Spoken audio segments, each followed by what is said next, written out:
recimo, da pride sem en vesoljc, kako bi mu ti opisala ali pa predstavljala ta naš planet? Rekla bi, da je na tem planetu veliko groznega, ampak tudi zelo veliko lepega, pa da bi mogli vsi skupaj veliko bolj skrbeti za njega. Bi pa mu zihar posebej govorila tudi v Sloveniji. Res, bila sem po celem svetu v zadnjih 3 letih, ampak nikjer nisem videla toliko povezanih ljudi in toliko srčnih ljudi kot tukaj.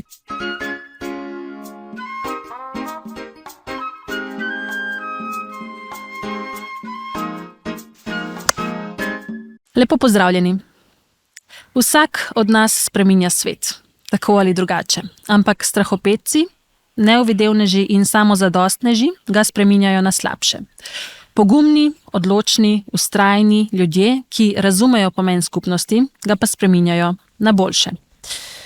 Danes je ob meni strah in trepet desnice na referendumih, bivša štipendistka fundacije nekdanjega predsednika ZDA, Baracka Obame, Slovenka leta 2022, direktorica inštituta 8. marec in zdaj na čelu kampanje, velike kampanje My Choice, My Voice oziroma My Voice, My Choice, torej moj glas, moja izbira, Nika Kovač. Nika, dobrodošla v Zjovevo na ti. Živja. Začniva na začetku.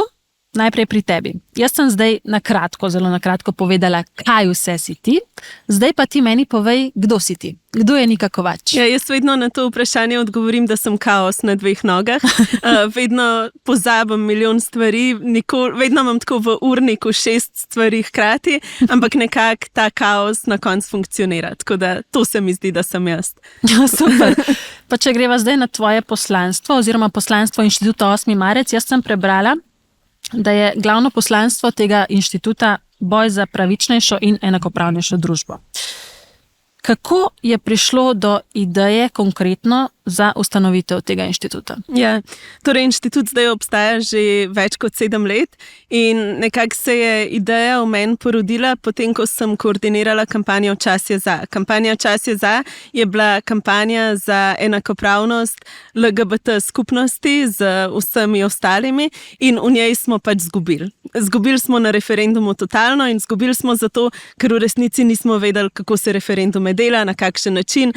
Referendum je bil tik pred Božičem. Zdi se mi, da se je vse tako sestavilo, da je šlo vse narobe. Ampak ena od ful lepih stvari, ki se je v tej kampanji zgodila, je bilo to, da so na kup prišli izjemni prostovoljci pa prostovoljke, s katerimi sem si jaz pol še naprej želela delati. In to je bil tudi en trenutek, ko sem se jaz odločila, da me ne zanima neka institucionalna politika, ampak da me zanima ustvarjati gibanje, da me zanima delati z ljudmi neposredno na ulicah mest in vasi. In tako je prišla ideja za inštitut 8. marec. Še ena ideja je bila zadnji in to je to, da to delamo na en ful preprost način. Da smo lahko roza, če si želimo biti roza, da se lahko na ves glas smejimo, če si želimo smejati na ves glas in da predvsem vztrajamo pri tem, za kar se borimo. In jaz sem noro ponosna, da po 7 letih smo še vedno prav to in da nas pri tem nič ni zmotil.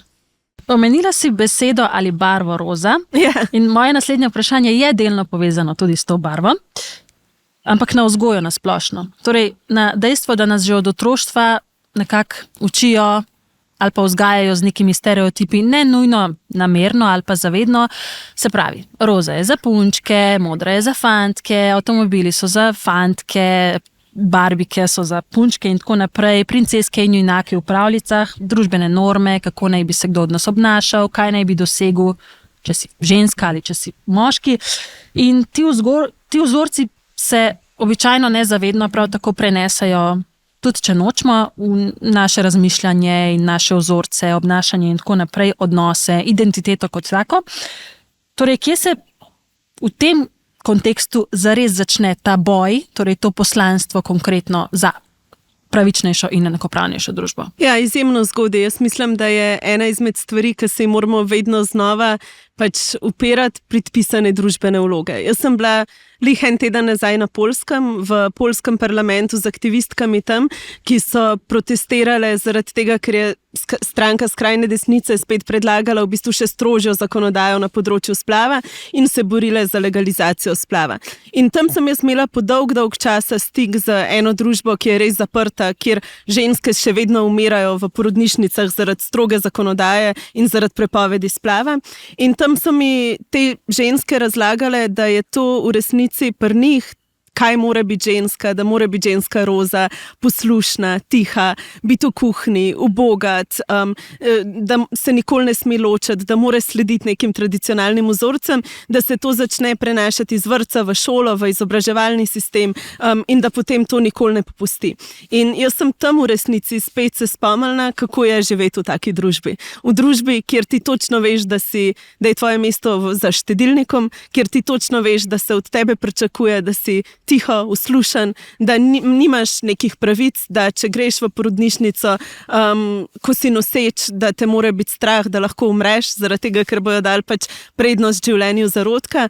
In to je bilo zame spet nek tak stik z neko drugo realnostjo. Torej jaz mislim, da se v resnici neka družbena podrejenost začne že izjemno zgodaj, začne se v vrtcu, začneš se v samem otroštvu in potem nadaljuje. Je pa stvar, da je treba to vse preupraševati, se temu upirati in hkrati tudi vedeti, da če ti pa ustreza biti roza in bleščeč, si pa lahko roza in bleščeč. Kako si pa ti odraščala? Jaz sem imela noro srečo s svojima staršema, ker sem imela zelo, zelo lepo otroštvo. Ogromno so mi brali najrazličnejših knjig. Jaz sem generacija Harryja Potterja, tako da smo v resnici, mi je to oče vedno bral na glas in sem s tem odraščala, tako da tam sem imela tudi vzornico Hermiono, ki je bila vedno pametnejša od obeh fantov skupaj.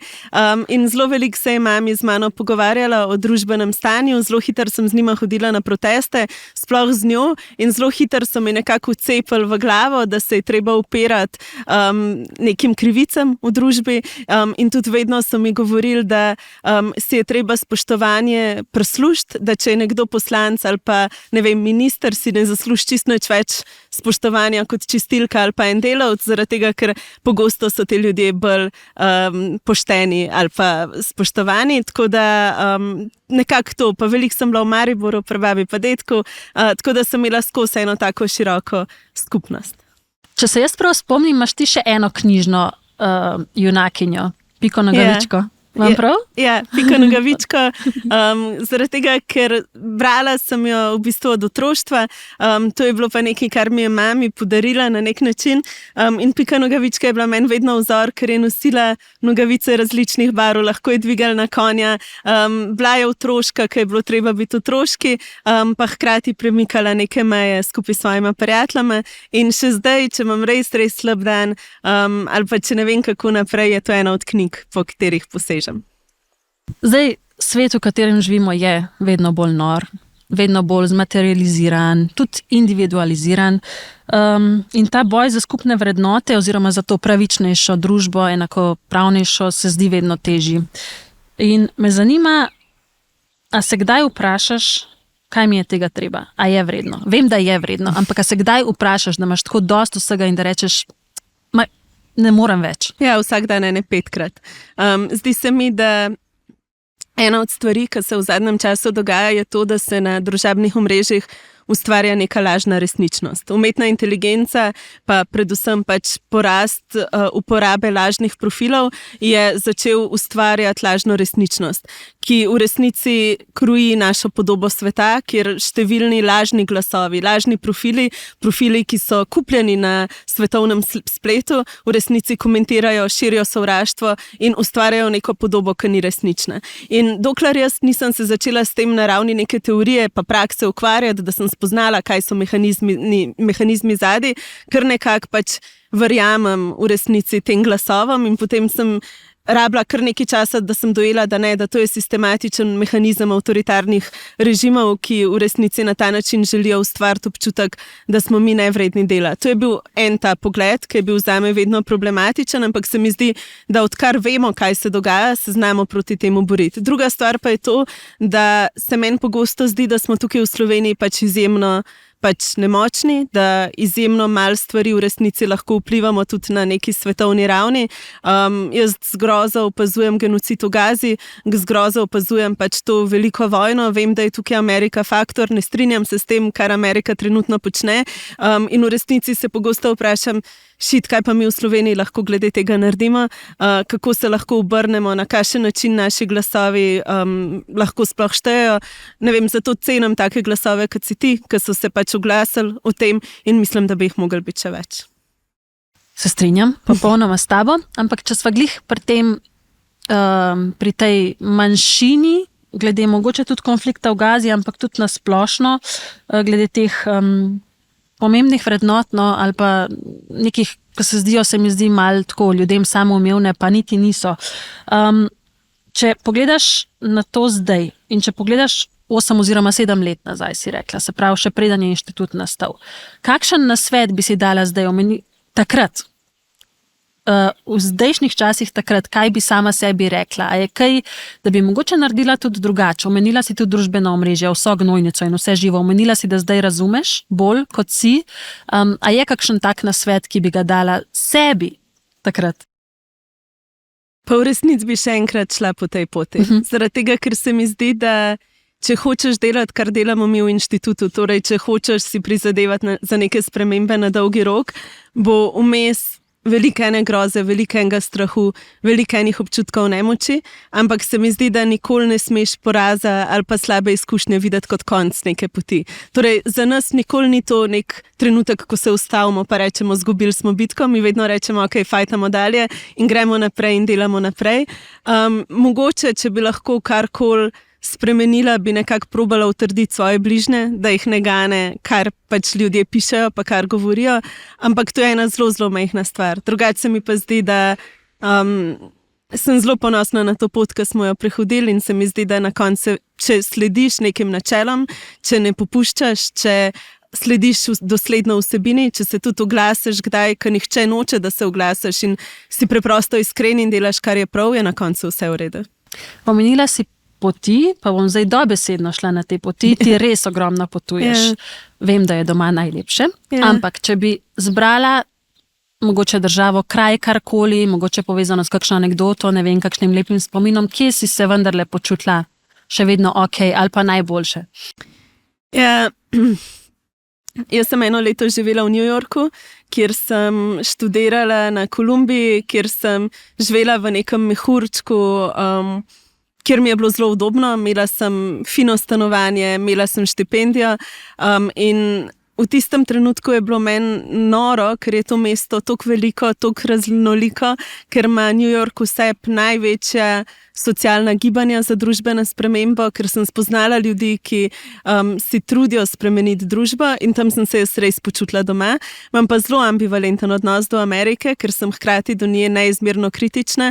Mislim, da je to ena od držav z najslabšim zdravstvenim sistemom.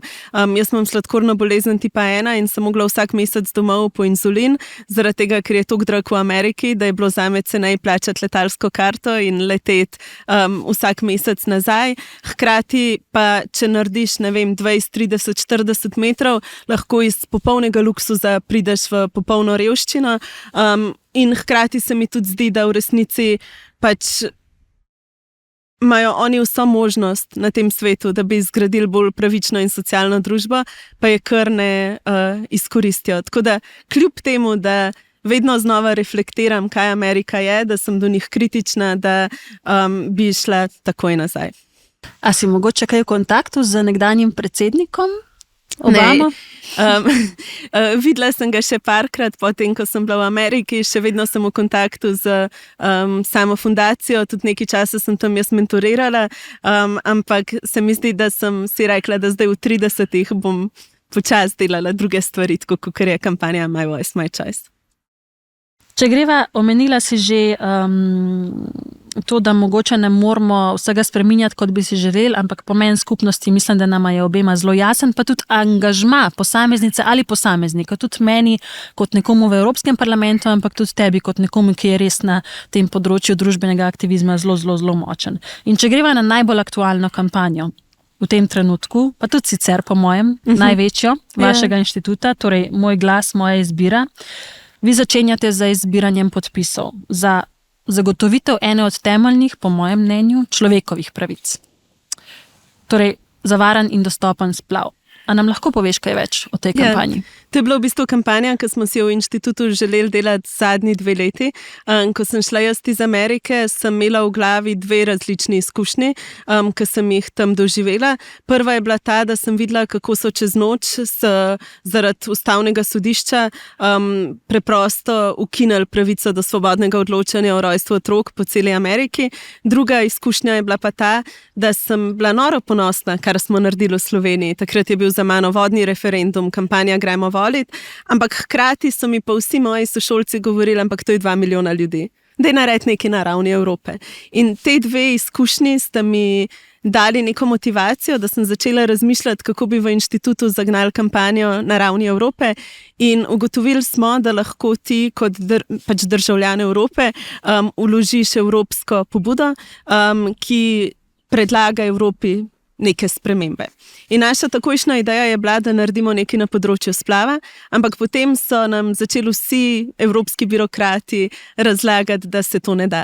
Da Evropa pa res lahko naredi skoraj nič na področju splava, da zaradi tega, ker pač so taki procesi, ker če ena od držav članic glasuje proti, je to potem lahko zaustavljeno, da Evropska komisija je zelo pozorna na to, kaj so evropske kompetence, ampak mi smo naredili neko ekipo ful mladih pravnikov, ki so pa verjeli, da se da. In smo pogruntali, da bi lahko se v Evropi vzpostavil mehanizem, ki bi zagotovil financiranje splava v tistih državah, kjer je splav legalen, zato da ljudje iz drugih držav v Evropi pridajo tja in tam brezplačno opravijo splav. In mi smo pripravili pobudo, še vedno so nam vsi govorili, da sanjamo nore sanje, da ni šans, da bo to Evropska komisija potrdila, in pred 14 dnevi sem jaz dobila klic z Evropske komisije, ki so rekli, da je naša pobuda odlična, da nič nimajo za pripombt in da smo najdeli nekaj, kar je revolucionarnega. In zdaj začenjamo zbirati podpise, rabimo jih vsaj 1 milijon po vseh evropskih državah. Kaj bo pa to dejansko v praksi pomenilo? Pa je recimo to, da bojo ženske z Poljske, kjer je splav tam prepovedan, lahko šle v drugo državo in tam opravile splav brezplačno. Ali pa recimo ženske z Hrvaške, kjer zaradi ugovora vesti zdravnikov nimajo možnosti opravljanja splava, bojo prav tako lahko šle v drugo državo in tam brezplačno opravile splav. In podpise zbiramo po celi Evropi. Na današnji dan so tiskovne konference v Franciji, Španiji, na Finskem, na Irskem, v Italiji. Po celi Evropi se nekaj dogaja in tudi v Sloveniji, tako da upamo, da bomo kaj spremenili.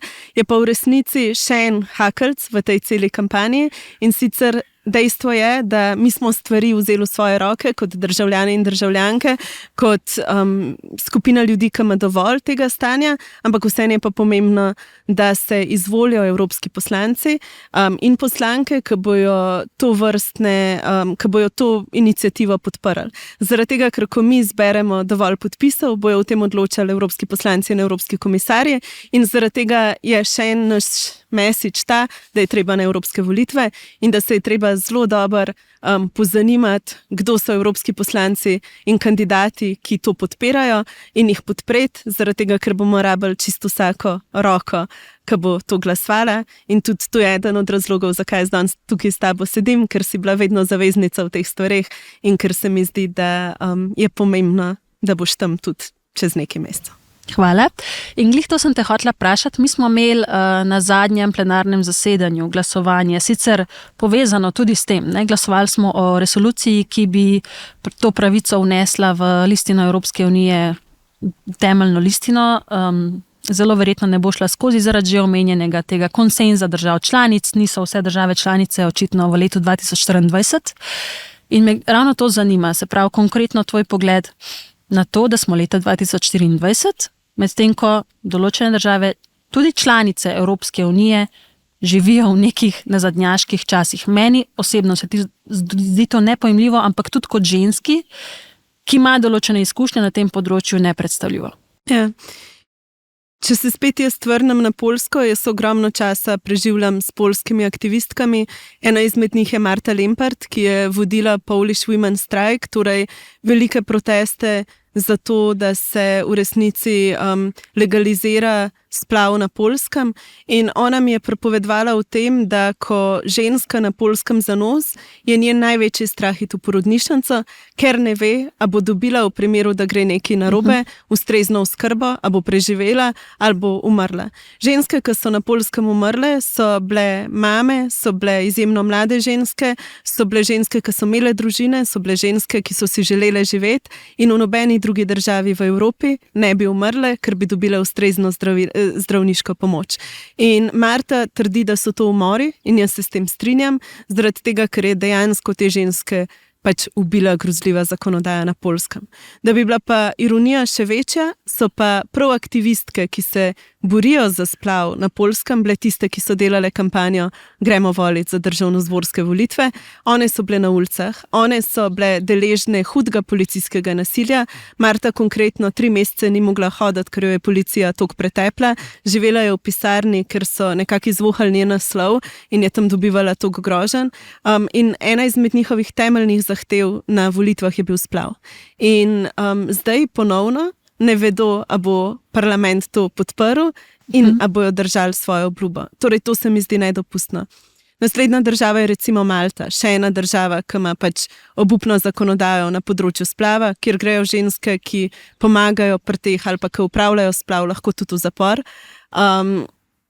In še pač drugi primeri. In to, da smo mi v Evropi talci teh držav, se mi zdi nedopustno in zato, ker smo mi oblikovali predlog, smo tudi zelo razmišljali, kako oblikovati predlog na način, da se ne vtikujemo v nacionalne zakonodaje držav, ampak da vzpostavimo mehanizem pač na ravni Evrope. Se pa je videlo v Ameriki, v bistvu, kaj se je zgodilo, odkar je Ustavno sodišče spremenilo svojo odločitev in kako so številne ženske umrle, številne stiske so bile.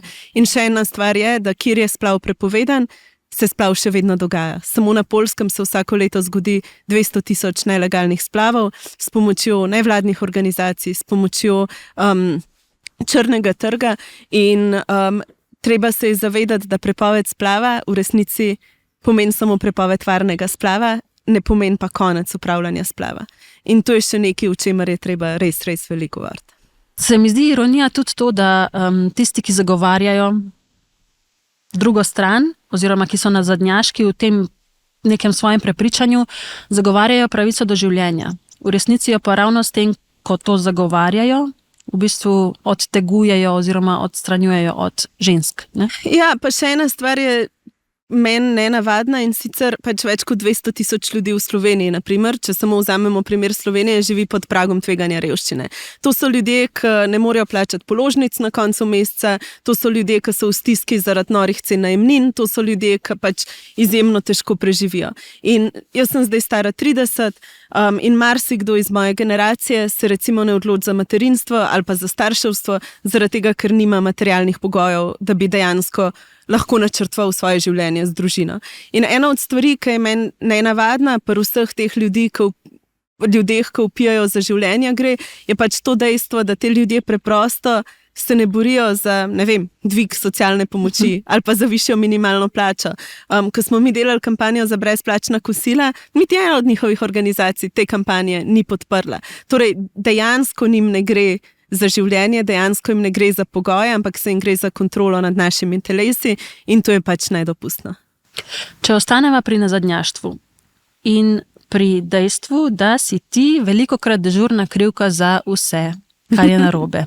Za marsikoga, ne za vse, ampak za določen politični pol, bom tako rekla. In pri že omenjenem tudi sovražnem govoru. Rekla si, da tvojo družino to bolj prizadene, če sem te prav razumela, kot tebe, ampak vendarle si verjetno potem vmes dobila trdo kožo. Ali kako si se soočala s tem? Zdi se mi mogoče pomembno, sploh z vidika teh današnjih družbenih omrežij in tega, da vidimo res ogromno, bom rekla, spletnega nasilja pri mladih. Jaz sem šla tukaj čez en zelo sistematičen proces, se mi zdi. Ko so se pojavile prve grožnje in prvi napadi, sem jaz zelo veliko jokala in nisem upala nikomur povedati, da me te stvari prizadanejo. To sem skrivala pred ekipo inštituta, vedno sem se nekaj hecala in se pretvarjala, da nič ni. Pol sem se pa jaz na eni točki preselila v Ameriko. In ko so začeli stopnjevati to svoje nasilje, sem jaz imela nek moment, ki mi je bilo tako, zakaj sploh ne govorimo o tem? Zakaj ne povemo, da to, kar oni delajo, je pač bullying? Zakaj se ne ustavimo in rečemo, hej, to je avtoritarna vlada, ki nas žali, zastrahuje, zaradi tega, da nehamo biti kritični? In zakaj preprosto ne povemo, kaj se z nami v teh trenutkih dogaja? In takrat sem jaz tudi objavila svojo fotografijo, ko sem jokala in prvič napisala, meni je težko, to, kar se dogaja, je bullying, hočejo me utišati, ampak se ne bom dala. In ta fotografija je sprožila en val različnih objav ljudi, ki so doživljali isto in ko so se odločili tudi deliti še naprej še svojo zgodbo. Tretja faza moja je bila, potem ko sem na ta način spregovorila, je bila ta, da smo začeli to sodne postopke. Da na eni točki smo si rekli, dobro, če nekdo piše, da me bo razkosal pa ubil, je treba to prijaviti na policiji in treba je tudi zahtevati, da se te stvari na sodišču pač obsodijo in so se. Kar nekaj pozitivnih obsodb primerov, ki so se pri meni dogajali, že imamo. Neka četrta faza, v kateri smo, potem četrta faza je bil pač napad na ulici, kjer se nam je zdelo spet pomembno govoriti o tem v času referenduma za RTV. Hkrati sem se pa jaz takrat zavestno odločila, da ne bom žrtev, da se bom še vedno smejala, da bom še vedno počela, kar počnem in da bom vztrajala. Zdaj se mi pa zdi, da sem na eni točki, ko tega večinoma ne berem. Ker mi je v bistvu smešen na nek način, jaz nimam Twitterja na telefonu, jaz ne berem komentarjev in se mi zdi, da se vsi te gospodje tam neki repenčijo ali pa pač vsi plačujejo te fake profile, jaz pa niti ne preberem tega. Tako da to je bila nekako moja pot. Je pa treba vedeti, da je to mehanizem oblasti in zato se jaz tudi bojim, da bo pač Evropa po teh volitvah Evropa te zlobe. In da se lahko zgodi, da bo neko varno zatočišče Evrope, ki je vedno pač bilo za nas varno zatočišče, se radikalno spremenilo in se mi zdi, da moramo to preprečiti. Kako? Ja, pač meni se zdi, da je treba na volitve. Jaz glih te dni neki prijateljev manj, ki so v Gruziji, ki protestirajo proti zakonu, ki skuša utišati civilno družbo, ki utišuje kritične glasove, proti zakonu, ki želi nevladne organizacije označiti za foreign agents in za njih je Evropa neka rešitev. Oni si najbolj na svetu želijo priti v Evropsko unijo, ker imajo občutek, da je to temelj demokracije, varnosti in nekih človekovih pravic in da se vse to ne bo več moglo dogajati. In meni se zdi malo ironično po eni strani to, zaradi tega, ker vemo, da Evropa ni samo to in vemo, da je Evropa naredila marsikaj narobe, se mi pa zdi, da je zdaj na enem prelomu in da če ne pridemo na volitve, lahko izgubimo neko to zaščito, neko varnost, nek minimalen skupen imenovalec te skupnosti. Te kritiki, za katere si ti kriva za vse možno na tem svetu ali pa vsaj v tej državi, te obtožujejo tudi, da za vsem, kar ti počneš, stoji nek politični motiv. Yeah. Da ti podpiraš neke določene opcije, očitajo ti celo, da nimaš stranke, zakaj je nimaš in tako naprej. Kako odgovarjaš tem, ki želijo izpodbijati tvojo iskrenost? Pač jaz mislim, da to, kar mi počnem, jaz mislim, da nič na tem svetu ni nepolitično. Če bi bila jaz tiho pa doma, bi v resnici podpirala nek status quo in to je politično dejanje samo na sebi. Jaz mislim, da je prav, da ima civilna družba neke politične zahteve, jaz mislim, da je prav, da uporabljamo svoj glas in jaz mislim, da je prav, da opozarjamo na stvari, ki so narobe. Pač in zaradi tega jaz pravim, da ja, naše delovanje je politično, nismo pa politike. In zdi se mi pomembno, da to vrstno civilno družbo imamo in da na tak način funkcioniramo, zaradi tega, ker se mi zdi, da je to pogosto zadnji branik pred izgubo nekih demokratičnih načel. Zakaj ne grem v politiko, pa zakaj ne ustanovimo lastne stranke, lahko bi jo že večkrat, če bi se jo želeli, marsikeri ponudbi sem jaz rekla ne v življenju, ker me to preprosto ne zanima. In ker je pač nam zabavno biti na ulici, delati kampanje in kazati, da vsak glas lahko nekaj pomeni, nekaj spremeni in se mi zdi, da iz njih bolj ali manj govori sam strah pred nami, ker nas ne morejo razumeti, ker smo kritizirali to vlado, kritizirali smo prejšnjo vlado, vedno smo dosledni v tem, kar verjamemo in nas ne morejo popredalčkati. In to je tudi zabavno na en svoj način. Če grem še na ekipo, se malo navežem na to, kar si zdaj rekla, v bistvu z njimi skupaj premaguješ, ne? Te ovire in se boriš oziroma navigiraš ta aktivizem. Kaj so vrednote, ki jih ti, ne bom rekla iščeš, ampak želiš videti v ljudeh? Ne samo v svoji ekipi, ampak tudi nasplošno zato, da bo svet lepši in boljši?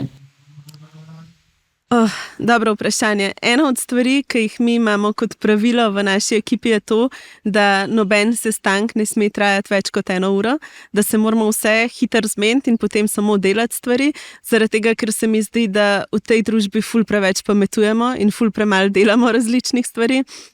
In to je ena od teh vrednot, ki jih mi imamo. Druga vrednota je, da nas več povezuje kot ločuje. Mi imamo v kolektivu ljudi, ki hodijo vsako nedeljo k maši, imamo v kolektivu ljudi, ki pač volijo različne stranke, ki imamo različno mnenje o različnih temah, ampak nekako povezuje nas pa ta želja po socialni državi in dostojnemu življenju in v resnici skupaj funkcioniramo ful lepo. In ena od naših vrednot je tudi gotovo pač premagovanje teh nekih razlik in iskanje skupnega. Tretja stvar je to, da jaz si želim, da bi se ljudje imeli boljš pri stvarih, ki jih delajo in da bi se malo manj resno jemali. Mi se grozno veliko smejimo in imamo tudi črn smisel za humor. Vedno znova iščemo neke stvari za praznovati, za se imeti fajn in se mi zdi, da je potem tudi ta bitka na dolgi rok bistveno lažja. Pa tudi zdi se mi, da pogosto ljudje, ki nekaj dosežejo ali pa ki pač dobijo nek položaj, postanejo ful obremenjeni s tem in tega mi ne maramo. Mi smo isti že 7 let in to je tudi za nas vrednota, neka ta človeškost. Ja. Ti si uresničila oziroma inštitut, no, vsi skupaj, vi, ekipa kot taka, ste uresničili že veliko ciljev, ki ste si jih zadali. Vem, kaj je v tem trenutku tvoj najpomembnejši cilj, 1 milijon podpisov, a ne, je verjetno prvi korak za že omenjeno kampanjo, ampak a imaš na tej neki listi želja, ne bom rekla bucket list, na listi želja nekaj, kar še ni odkljukano, pa si res želiš, da bi bilo? Jaz mislim, da je bila zadnja taka velika stvar, pač kampanja na ravni Evrope. Jaz mislim, da sem tudi trenutno že toliko utrujena od tega, kar se je dogajalo zadnja 3 leta, da je moja naslednja želja, da imam 2 meseca dopusta in da nič ne rabim delati in da so stvari v redu. Tako da se mi zdi, da si želim tudi naučiti, kako se malo ustaviti in kako malo zadihati. Pol pa se vedno nekaj novega pojavi. Ok, pa če zdaj malo zadihava, pa greva malo v tujino, ampak tako, ne nujno na ta planet, recimo, da pride sem en vesoljc. Kako bi mu ti opisala ali pa predstavila ta naš planet? Rekla bi, da je na tem planetu veliko groznega, ampak tudi zelo veliko lepega, pa da bi mogli vsi skupaj veliko bolj skrbeti za njega. Bi pa mu zihar posebej govorila tudi v Sloveniji, ker se mi zdi, da smo ena redkih držav, ki imamo to prednost, da ne zanimamo zelo veliko ljudi. Da smo toliko majhni, da nas je samo 2 milijona, da imamo možnost tukaj narediti čisto vse.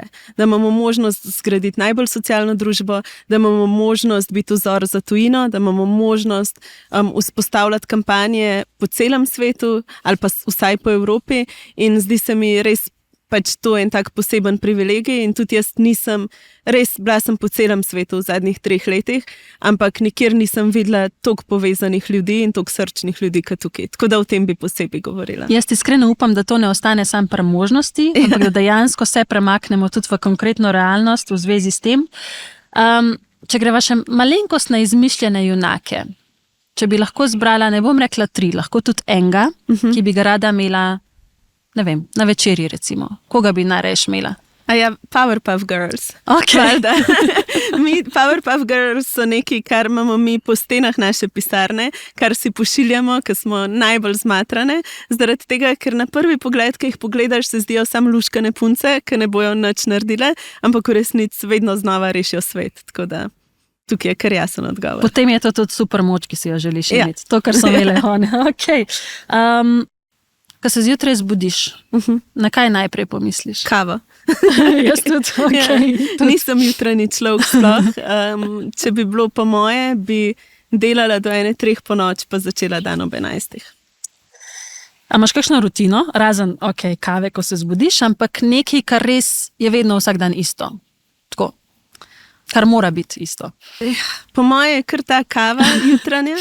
Pa zaradi tega, ker jaz ogromno delam s tujino, sem vsak dan na Zoomu z ljudmi iz celega sveta. Tako da se mi zdi, da zdaj, če ne vem, kaj se dogaja v Argentini ali pa v Braziliji, se mi zdi, da imam kar mal zgubljen dan, ker imam toliko enih mojih ljudi povsod, ki se trudijo spreminjati svet, da mi je nekako rutina to, da se z njimi slišim. Kako se pa odklopiš, če se sploh kdaj? Vem, rekla si zmatrana, si rabim 2 meseca dopusta, ampak verjetno vmes tudi mal. Jaz ful rada berem. Ogromno berem in tudi zelo rada hodim po knjigarnah.